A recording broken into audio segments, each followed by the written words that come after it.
Today, I want to talk to you about smart glasses, specifically the glasses made by the likes of Meta with Ray-Ban and Oakley. I think they're incredibly useful. I've tested so many as part of my job at Tech Radar, but increasingly there are growing privacy concerns that mean that the public are just not loving these specs. And so today I'm giving you a Technology Tuesday presentation, and I want to start with a question, which is Meta. Is everything okay?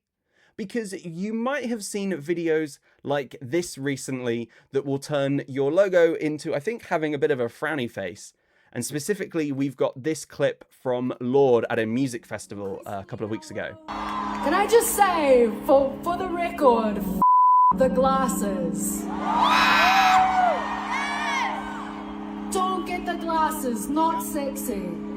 Now that is not the endorsement you want to hear. Don't get the glasses, not sexy. And it joins a litany of other negative news stories that have made headlines this year involving Meta. You know, right at the start of the year, it had to lay off quite a lot of VR developers, including closing down studios behind some of the best virtual reality games. Obviously, Meta is behind the Meta Quest 3 and the Oculus Quest 2, these massively popular VR headsets that maybe weren't as popular as they had hoped, and it's meant that they've had to do layoffs. There was a report from the BBC, and there have been other similar reports where people have said that they were secretly filmed with these smart glasses and then trolled online as videos of pickup artists harassing women are shared across social media using Meta specs. There were campaigners that were very happy to see that Meta and YouTube lost a landmark social media addiction trial, which could see them pay out millions to a victim. Now, they are currently appealing this decision, but what's important to note here is normally a millions of dollar in payout isn't that big a deal to these companies who deal in billions.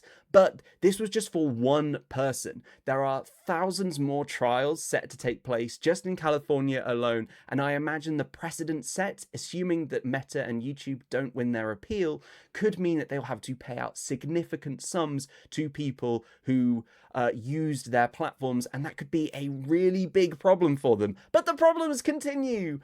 Going back to the metaverse, not only did they have to shut down game studios and cancel game projects, they also basically pulled the plug on the VR metaverse. This whole thing that made Meta choose its name. It was previously called Facebook, and because of the metaverse, it wanted to have a new name, focus on this thing, and you can sort of still access it in VR and on your phone, but it's not the same as it once was. And the problems continue. You might remember that Instagram was going to allow you to use public images with AI, and people did not like that. They wanted their public images to be private and safe, not being manipulated by other people using artificial intelligence.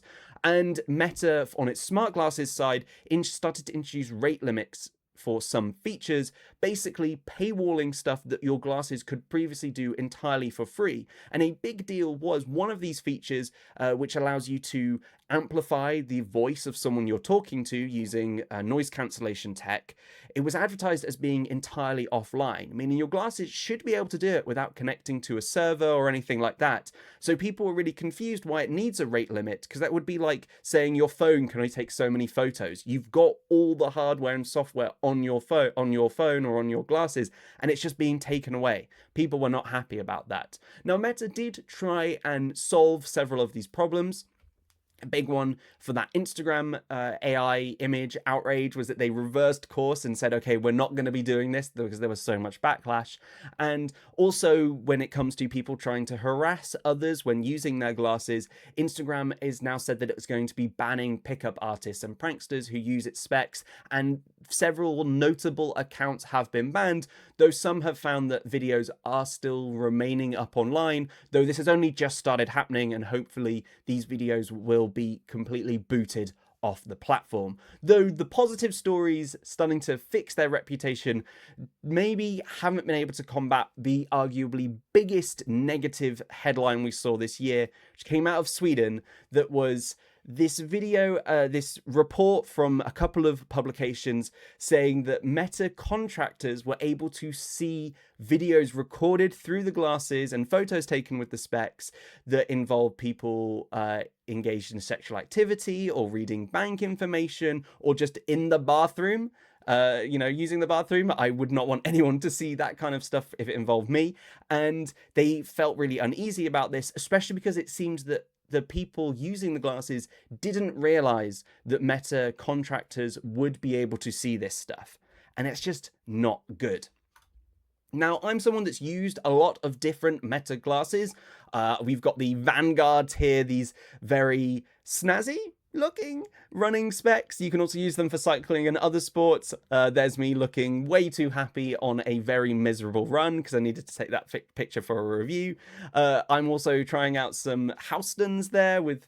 They don't look that good on me, I'll be real, but white and gold. It's a very fun design, again, a bit more sporty.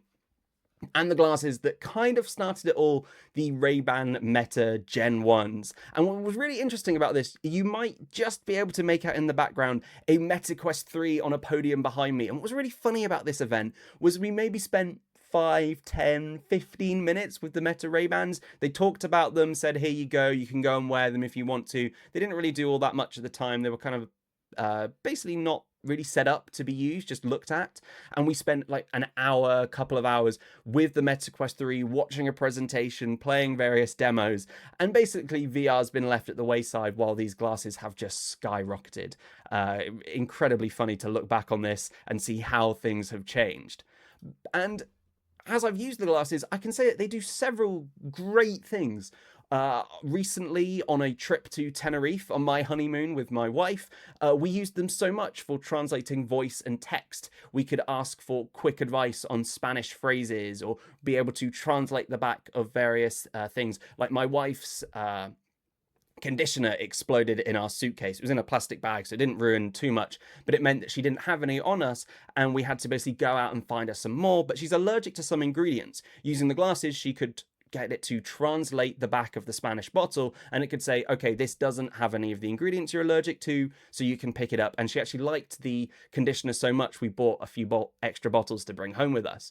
They also have awesome open ear audio, so you can listen to music and podcasts without being completely separated off from the world around you. This is great for just like a little soundtrack, while I was laying back on a sun lounger, I can just, have Radio 1 playing, enjoying my time, and still be able to talk with people if someone needs to get my attention. It's so much fun. You've also got Look and Ask. That's that feature that I mentioned my wife used to be able to read bottles, but I've also just used it when being a tourist in other places. I remember it was super handy when I went to Pompeii, which is an incredible ancient city, but there's actually very little information there while you're going around the city. So, I walked into a building and just say, oh, hey, Meta, look and tell me what this mural is. And it could say, oh, that's a mural to Poseidon. That means that this house probably belonged to a fisherman or a sailor, someone that would have cared about the conditions at sea and would therefore be praying and honoring a sea god. And it was super handy in so many other different scenarios as well. Obviously, you've also got stylish Oakley and Ray-Ban designs. These are some of the best looking glasses on the market from these brands. And so having them helping Meta make the glasses not just perform well, but look great is super handy. They're an accessory. They're about fashion. You don't want them to look gross and weird. You want them to look cool. And then finally, they do create some really impressive quality first-person video and photos, which is great for, just recording things that you go out and do without taking you out of the moment. I've used them while I'm kayaking, while I'm at a concert, and I don't need my phone in my hand that will sort of put a barrier between me and what's going on. I can just say, hey, Meta, record this, and it will start going, and I can just keep enjoying the activity, and it's incredible. But obviously, that first-person video is where things can go a little bit wrong if you are a bad actor. Because a big thing that happens is basically The glasses have two little nubs on each side. This one is the camera, and this other one, I've got a picture up on the display as well so you can see it better, is a light that's meant to shine whenever you start recording or take a photo. And if you try and cover this light, say with a piece of tape or just your finger or whatever you can find, the glasses can tell if you do that and stop the cameras being able to record. However, some modders have found that if they take the glasses apart and make some hardware changes, they can disable the light without disabling the camera. And if you can do that yourself, or you can pay someone through Facebook Marketplace or other stores to, people are advertising this for like 50 to 100 bucks, you can get your glasses to become spy glasses. And as I wrote for Tech Radar, that's kind of creepy. It's really, really not good. Now, the positive side of things is Meta has managed to fix this vulnerability by including a new software update that will now disable the camera if the glasses realize that they've been modified hardware-wise. But, there are these questions now going, are cameras even worthwhile on the glasses at all? Because this is such a big problem. Now, Meta's side of the things, you really want to have glasses with a camera because that will allow them to do something called super sense. And this is basically an idea that the AI will be on all the time. The current models have basically all the hardware they need to be able to perform Super Sense. The main problem is the battery. Now, the advantages of Super Sense could be things like if you are about to leave home without taking your keys, before you lock yourself out, your glasses could say, hey, you've not picked up your keys from where you usually leave them. You need to go back and grab them. So you can grab them and then head out without being, shut out of your home. Or you could be at the store and think like, do I need milk? And you can just like ask your glasses if there's any milk in your fridge. And because it's seen when you opened it last and saw, okay, you've either got a whole bottle left or, you're about to run dry, it can help you know if you need to buy more. Or perhaps you were out at coffee with one of your friends and they mentioned really wanting to get a very specific plant that they'd seen and thought, that looks really cool. And it's their birthday coming up. And you're like, okay, I need to get them that plant. But later on, you can't remember what they said it was called. Was it a eucalyptus? Was it a bonsai? What was it? You can ask your glasses, you're like, what plant were they talking about at coffee the other day? And it will quickly remind you and then move on with, and then you can go and get them that gift and make them happy. And I think there are some like kind of useful cases for this, but obviously you've also got an AI that's watching absolutely everything you do. That could include compromising positions, like if you're in the bathroom or getting changed and you're wearing your glasses. Don't know why you'd wear them getting changed, but if you might just, if they're prescription glasses, you might wear them to the bathroom or something. And you've also got glasses that might be with you in your work meetings, and you might have a confidential work meeting and you don't really want your specs keeping a record of that, even if getting the notes back useful could be later could be useful. And you just generally have glasses that see everything that you're looking at. And for a advertising super giant like Meta, even if they initially say they're not going to use any of that data, obviously there's just going to be that fear that they could try and use all of that information they have of where you're looking, what things interest you, what excites you, what makes your eyes linger for a little bit longer, to try and supercharge their advertising revenue. And there are a lot of questions that people have, especially because SuperSense is currently only being talked about behind closed doors, and we get bits through leaks, but we don't fully know how it's going to turn out. And there are so many ways that it could not turn out very well for us that people are starting to get worried. Also, at the same time, while I'm focusing on Meta in this video, there are so many other different brands out there, and I've tried quite a lot of them, as you can see from this photo. The only one that's not of me, this person has way more hair than I do, are these new Gentle Monster Samsung Android XR glasses. I've not been able to give those a whirl yet, but I've given several others a try. You've got things like these AR specs from Snap. They're big and chunky, but they're so interactive and so much more fun than anything else. You've got these simpler glasses from Rokid that have just a green text display, but also still a camera. It can help you line up shots, do a bit of basic translation. You've got these X-real glasses that just are a display. You plug them into a compatible device and you can watch something as if it's on a massive movie screen projected in front of you. I love taking them on holiday with me. I frequently use them on planes because, you know, that little screen you sometimes get on the seat in front of you just is never big enough to watch a proper movie. I don't really fully remember what this one was. I remember it being work focused, but this little weird visor that comes like a single monocle lens. It was interesting. I just think it looks weird. But the one I kind of want to focus on a little bit more are these Memo Mind glasses. They're a little bit like those Rokid glasses. They have green text, but they don't have any cameras. They come in a few different designs, and this is basically what the display looks like. And it's kind of handy having something that has some basic audio, so you can still listen to podcasts and music, but doesn't have a camera. It can maybe record what's going on around you, so you can speak to the glasses, speak to an AI assistant, but it can't see what you can see, which, you know, is a massive privacy boost because there's just no way that the camera could see something that it shouldn't, because there's not a camera. Now, I've tried a few different glasses with this kind of display, and personally, I just don't think they're that useful right now. The big thing being that green text display is very simple, and a lot of these startup companies just don't have the polish that some big player like Meta has with its apps. You know, I've tried map services from them that just always feel way too clunky, and if I ever sort of veer off course slightly, maybe I've been distracted by a cafe and I want to quickly pop in and grab a drink, it maybe doesn't realize that I've gone off course and is still giving me the direction it wanted to give me back before I made a wrong turn. And it's got things like, okay, it can be a teleprompter, but how often do you use a teleprompter? One would be useful for me right now, but, you know, if you don't have a job that's loads of presentations, it's just not that helpful. You can make little notes for yourself, but, you know, you could just speak into your phone. The fact that they're displayed in front of you, I've never found that helpful. If anything, it's a distraction, filling up my screen, filling up my vision with just random stuff. You know, pop-up notifications from my phone being like, oh, someone's texted me. I can either get that on a smartwatch if I do want a quick access to it, or I can feel the buzz on my phone. Having the message pop up in my vision, again, is more of a distraction than it is useful. And also I found that sometimes the audio on these things isn't super great because they're focused on being slim and lightweight rather than having a slightly chunkier design that would allow for bigger and better speakers.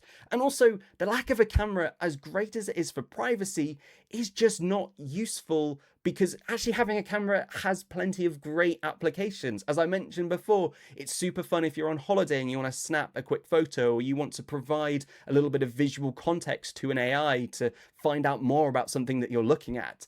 And as a result, basically, these kinds of glasses feel quite expensive. They're just as pricey, sometimes pricier than other smart glasses, but they lack some of the really best features that they can have because they lack a camera. And that's the thing that we're kind of faced with. You've got cameras that have these incredibly useful features, but are also seeing a lot of backlash. This is an advert from a company called Everybody Hates Elon. They're doing these several viral marketing campaigns at the moment targeting Meta's smart specs. Here, showing off a changed version of Kylie Jenner because she's currently helping Meta promote its new AI specs with this tagline, "We're always watching," which is feels quite sinister. And there is this kind of sinister worry aspect that I can fully understand, even as someone that uses and often does love using your specs. Because Meta right now has to be walking this tightrope, and it's important that it gets things right. Obviously, it's got to make sure it does right by its users, not infringing on their privacy, and I think at the very least making it more clear what is and isn't shared with an AI. Because when you sign up for the specs, they do say like, hey, if you use the AI to take a photo, and if use the AI and it's involved with your photos and videos, that information is shared with us, and it could be used to train the data or seen by a contractor. But the thing is, people would often think of AI being involved if you're specifically using something like Look and Ask, or you're maybe manipulating the image to add some AI elements or whatever. They wouldn't necessarily think you're using AI if you just use hands-free controls.